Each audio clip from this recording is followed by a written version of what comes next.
I switched from dealing with a lot of problems at work to working at a candy store with Ben. It was a big change, but I liked it. Before, I was always busy fixing things at my job, but now I was surrounded by sweet treats. Ben's family owned the store, and soon I was helping with the money stuff. Our shop was doing well, and one Monday, Ben greeted me with a smile. Even though there was some tension, his smile made me happy. I mentioned that our sales were up because people loved the new chocolate we had. But Ben seemed a bit bothered. He joked about his mom still thinking he's the best at running the candy store. Then his mom, Linda, came in. She praised Ben but made a little jab at me. I tried to stay calm and just said good morning. Linda hinted that I should leave the business stuff to the experts and focus on helping Ben with the real work. Before things could get too tense, Ben defended me and said we were doing great. Because she's good at business, he said, slipping an arm around me to show he had my back. Linda didn't seem convinced, but she left us alone after saying as long as Ben was happy. That's what mattered. Ben apologized quietly for his mom's behavior. I tried to brush it off, saying it didn't bother me. We focused on running the shop together. Sugar Haven wasn't just a candy store anymore. It was our special place. But then things started to go wrong. Deliveries came more often, but they weren't candy. They were expensive things that made me worry about our finances. One evening, I found Ben opening a fancy new phone he'd ordered. I asked him if it was really necessary, considering other things we needed for the shop. But he shrugged it off, saying we deserved nice things too. It wasn't just the phone. Linda was also spending a lot, showing off new clothes all the time as if the store was her own personal runway. Look at this dress, Anna, isn't it lovely? Linda twirled around in a floral dress that seemed way too expensive for our budget. It's nice, I said, trying to sound indifferent. But shouldn't we save up to fix the sign outside? Linda brushed off my concern, patting Ben's cheek. Nonsense, the store is doing great, Benjamin, tell her. Ben, who was only half paying attention, agreed with his mom. Yeah, we're doing fine, Anna, don't worry. But worrying was exactly what I did. Every time I checked our finances, I saw the numbers didn't add up. Doing great wasn't the term I'd use when our profits were being eaten up by personal spending. I'm just saying we should be cautious. I brought it up again later that week as we looked at our finances. Maybe we should set a budget for personal expenses. Ben looked at me like I'd suggested something absurd. A budget? Come on, Anna, we're not that bad, and it's not like you to be stingy. That word stung. I wasn't being stingy. I was being sensible. It's not about being stingy, Ben. It's about being smart. We have to think about the future of Sugar Haven. He didn't seem to hear me, already scrolling through a website for another purchase. You worry too much, he said, half distracted. It'll all work out. Things took a turn when Linda decided to bring in extra help. It was a Tuesday, our inventory day, and I was knee-deep in organizing candy jars when she walked in with a girl who couldn't have been older than 20. Anna, this is Tessa, Linda announced proudly. Tessa, dear, this is Anna, my son's assistant. I straightened up, wiping my hands on my apron. Nice to meet you, Tessa, but I'm actually the co-manager here. Tessa smiled, but it didn't quite reach her eyes. I've heard a lot about you. I'm really excited to be part of the team. I glanced at Linda, whose smug look told me she hadn't consulted Ben about this new hire. What exactly will Tessa be assisting with? I asked, trying to keep my tone friendly. Oh, she's going to help out with the business side of things. You can only do so much after all, Linda said, dismissing my concerns with a glance at my inventory list. I nodded, still confused. All right, well, we have a system here, so I'll have to bring her up to speed. It didn't take long for me to realize that Tessa's idea of helping out involved more hovering than actual work, and when I saw the salary Linda had set for her, I was shocked. Ben, can we talk? I cornered him later that day in the office. Sure, what's up? He asked, not looking up from his computer. It's about Tessa. Her salary is? It's more than what we can afford for the role she's in. Ben finally looked up, his brow furrowing. Mom said it was fine. She thinks Tessa's going to bring a lot to the table. I sighed, feeling like I was talking to a wall. But we agreed to discuss new hires together, especially when it comes to how much we're paying them. He shrugged, that annoyingly dismissive gesture becoming more frequent. What's done is done. Mom has a good feeling about her. I had to bite back a retort. Good feelings didn't balance books. I left the office feeling like I was the only one seeing the red flags, while Ben and his mother were content to parade around with blindfolds on. I've always been someone who double checks, maybe even triple checks, especially when it comes to numbers. So when I found an envelope stuffed in the back of a filing cabinet while looking for a misplaced invoice, my first thought was that it was just another forgotten bill. But as I went through the papers, my heart started racing. Not from excitement, but from cold dread. It was a loan document with Sugar Haven listed as collateral, and the amount was far more than reasonable for our small shop. Ben, I said, walking into his cluttered office with the papers in hand. What is this? He glanced up, and I saw guilt flicker in his eyes, the first sign of it I'd seen in months. Oh, that? It's nothing. Just a small loan I took out to cover, store improvements. Store improvements? I echoed, incredulous. This amount could renovate the store 5 times over. What did you really use it for? There was a pause, and I could tell he was choosing his words carefully. Okay, look, he started. I might have used some of it for the house. The one I've been working on for us. For us, I repeated sharply, disbelief in my voice. Or for your gadgets and whatever else you've been blowing money on. He stood up, his chair scraping back, a sound that grated on my patience. It's not like that, Anna. You don't understand. This is all going to pay off in the end. No, Ben, taking out a loan against the store without telling me, that's what I don't understand. How could you be so reckless? Before he could answer, Linda bustled in, her nose wrinkling as she saw the papers in my hand. What's all this about? She demanded. Ben tried to explain, but I cut him off, thrusting the loan papers at her. Did you know about this? She barely glanced at the documents before waving them off. Of course I did. Ben's just doing what's necessary for our future. And who are you to question him? You're just the help after all.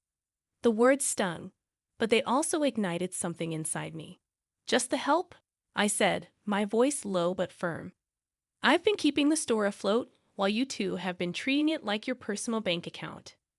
What's ungrateful is not recognizing the hard work someone's been putting into this business. What's foolish is risking everything for a house that we don't even need.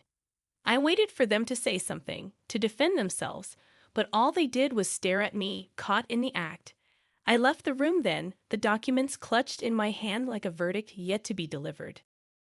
The kitchen table was never meant for business meetings, but that day it was surrounded by solemn faces, as if we were about to discuss matters of state instead of the confectionery. Ben cleared his throat, his eyes not quite meeting mine. We need to talk about the store's future.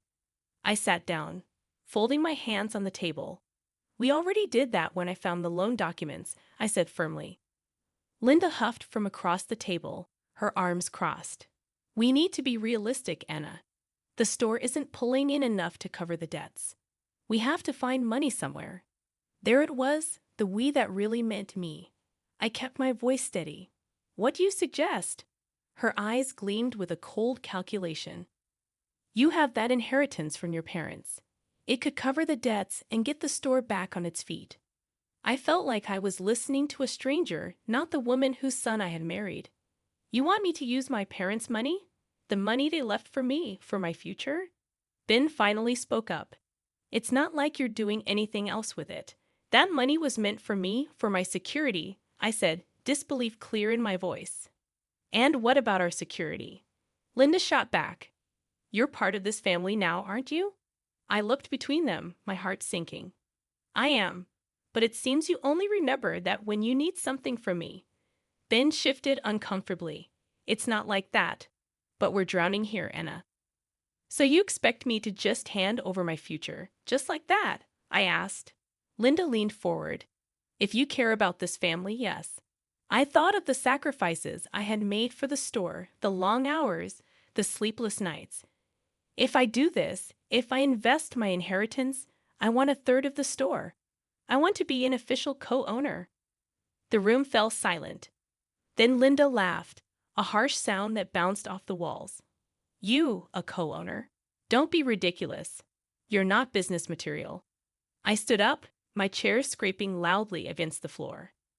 Then you find another way to cover your debts, because my inheritance is not your emergency fund.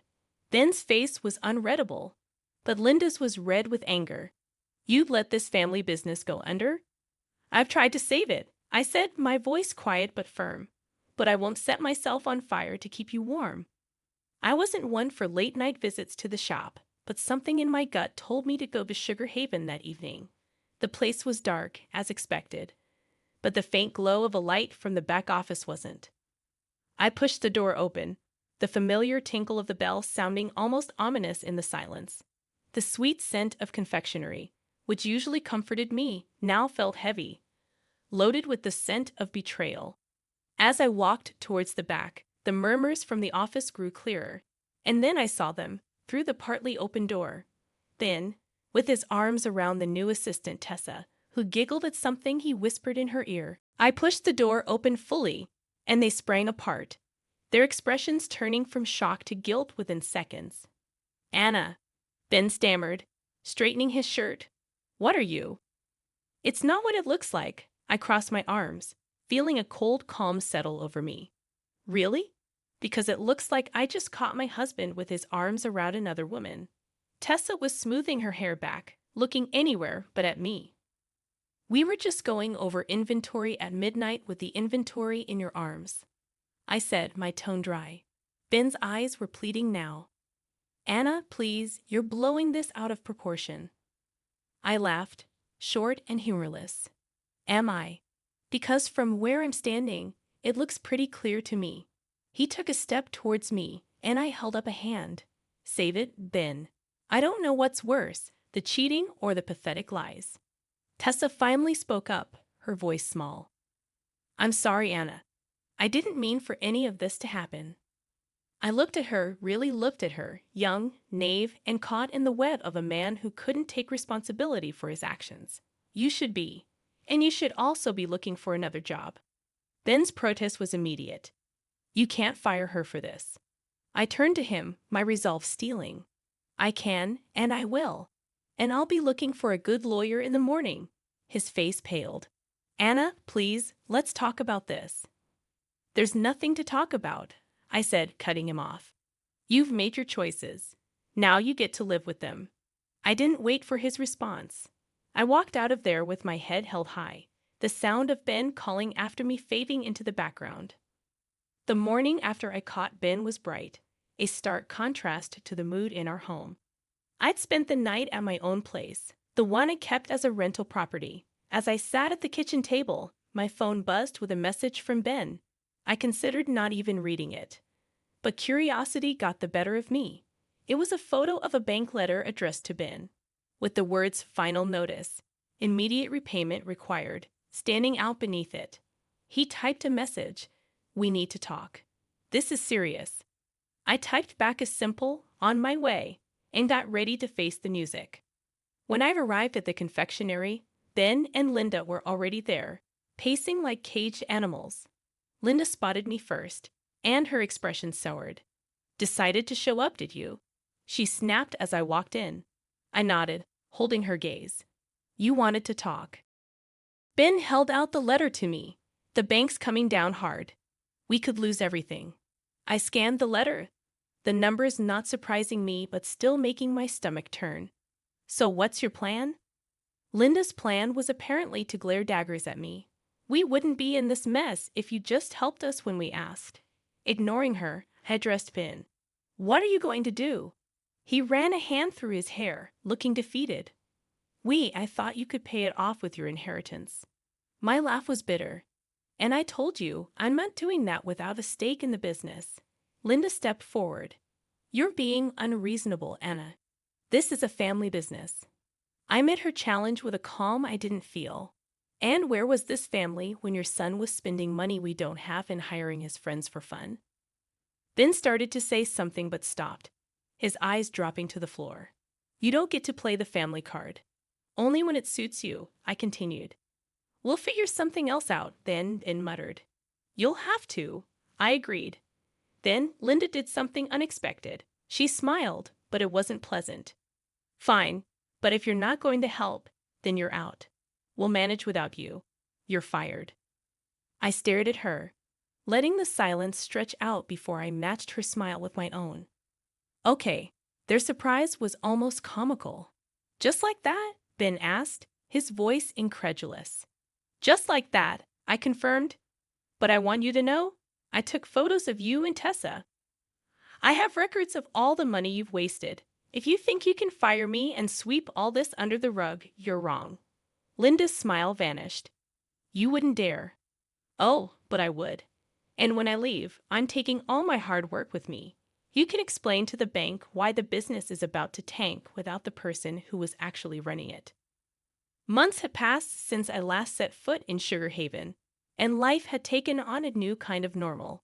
The crisp sound of papers, the hum of focused conversations, and the sight of a crisis managed and resolved, these had replaced the scent of sugar and spice. I sat in my new office, a stark contrast to the confectioner's back room. When my phone rang, I glanced at the caller ID. It was Claire, a former employee at the shop, and the only one I still talked to.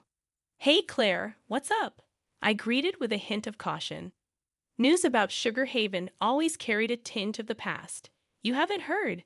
Claire's voice was a mix of pity and discomfort. The shop, they closed down last week. The bank foreclosed on them, and the house too. I leaned back in my chair, a weight lifting off my shoulders that I hadn't realized was there. I see, and Ben and his mother. There was a pause. They're not doing great. Rumor has it they've moved in with his aunt. No one's seen them much. I sighed, not quite sure how to feel. Thanks for letting me know, Claire. She hesitated before adding, Anna, everyone knows you were the heart of that place. It was never the same after you left.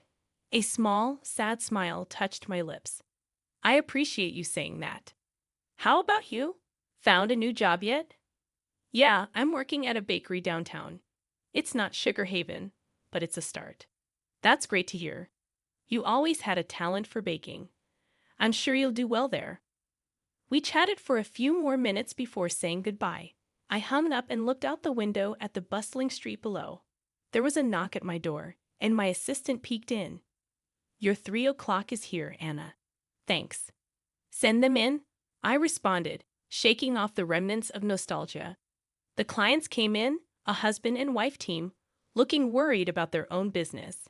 I stood to greet them, ready to dive into another challenge. We've heard great things about you, Anna, the wife said as we sat down. They say you're the best crisis manager in town. I smiled, the title sitting comfortably with me. I'll do my best to live up to that reputation. Now, tell me about your business, and let's see how we can turn things around. As they spoke, I listened, already forming strategies in my mind. This was my world now, where every problem had a solution, and every crisis was an opportunity. The meeting stretched on, the client's initial anxiety giving way to hopeful smiles as we discussed possibilities. They left with a renewed sense of purpose, and I turned back to my desk, my heart lighter than it had been in a long time. In the end, I realized that sometimes the sweetest outcomes come after the most bitter trials, and the future was mine to create, one careful step at a time.